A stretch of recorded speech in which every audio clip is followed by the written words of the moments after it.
My dear loving children, welcome back to our math class.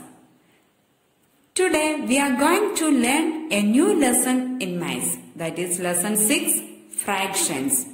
Children, do you remember what is fraction? Look into this yummy pizza.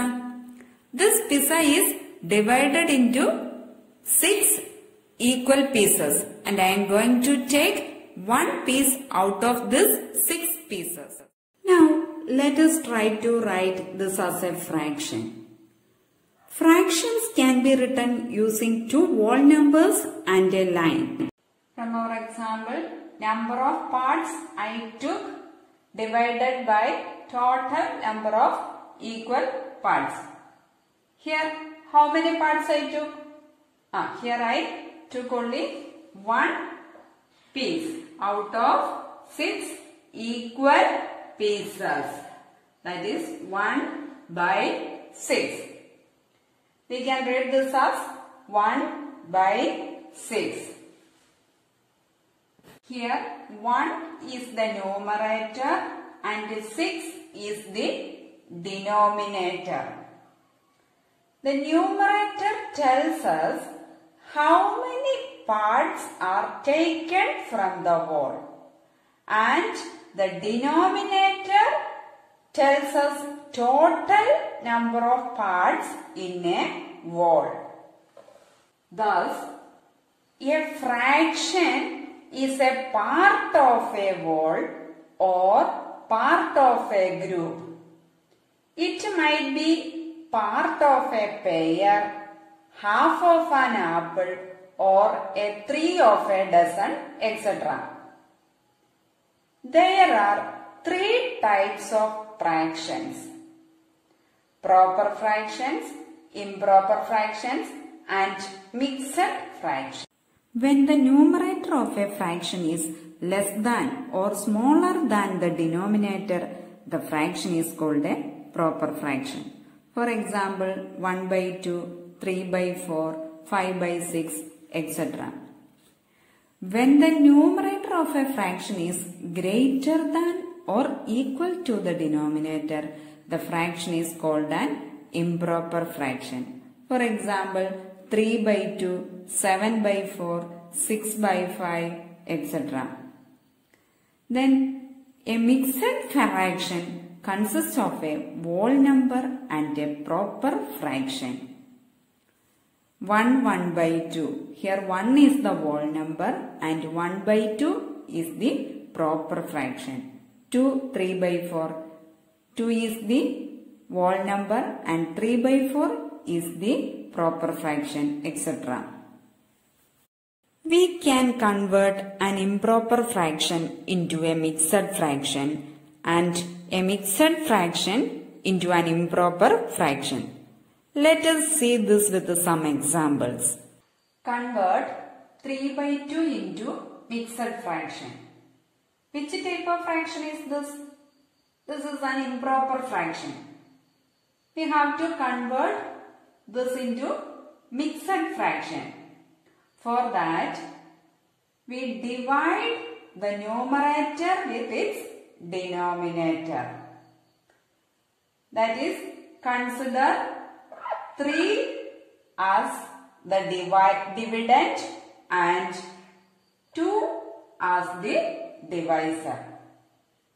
And check 2 goes into 3 how many times?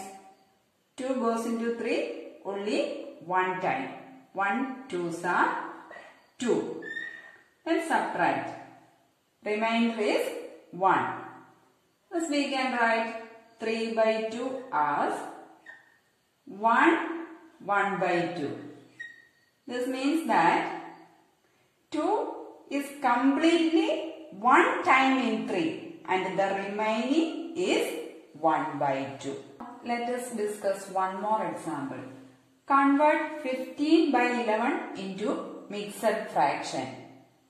Write 15 as the dividend and 11 as the divisor. Then check 11 goes into 15 how many times? 11 goes into 15 only one time. 1 11s are 11. Then subtract. 5 minus 4 is, 5 minus 1 is 4. So we can write 15 by 11 as 1 4 by 11. This means that 11 goes into 15 completely one time and the remaining is 4 by 11. Convert 3 1 by 4 into improper fraction. To convert an mixed fraction into an improper fraction, we can use this equation. That is, a whole number into denominator plus numerator divided by denominator gives the improper fraction. Thus, here 3 1 by 4 is equal to whole number. Whole number is 3. 3 into denominator. Denominator is 4 plus the numerator. Numerator, here the numerator is 1 divided by the denominator. Denominator is 4. Thus 3 into 4, 12. 12 plus 1, 13. 13 by 4 is the improper fraction of the mixed fraction 3 1 by 4.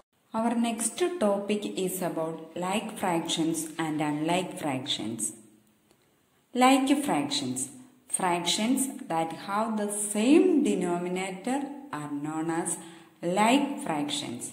For example, 1 by 9, 4 by 9, 3 by 9, etc. Here, the denominators are 9. Unlike fractions, fractions with different denominators are known as unlike fractions. For example, 1 by 3, 2 by 5, 1 by 7, etc. Here the denominators are different. Consider the given figures. They are shaded 1 by 2, 2 by 4, 4 by 8 and 8 by 16 respectively. We can say that 1 by 2 is equal to 2 by 4 is equal to 4 by 8 is equal to 8 by 16, as each fraction represents half of the shaded circle. Through the shaded half is divided into different number of parts as shown in the figure. Observe that all the parts in each circle add up to the same size. Therefore, the fractions 1 by 2, 2 by 4, 4 by 8, 8 by 16 are called equivalent fractions. Or in other words, fractions obtained by multiplying both the numerator and denominator of the given fraction by the same number are known as equivalent fractions. They can also be obtained by dividing the numerator and the denominator of the given fraction by the same number. I hope all of you understood today's topic. That's all for today's class. Thank you. Have a nice day.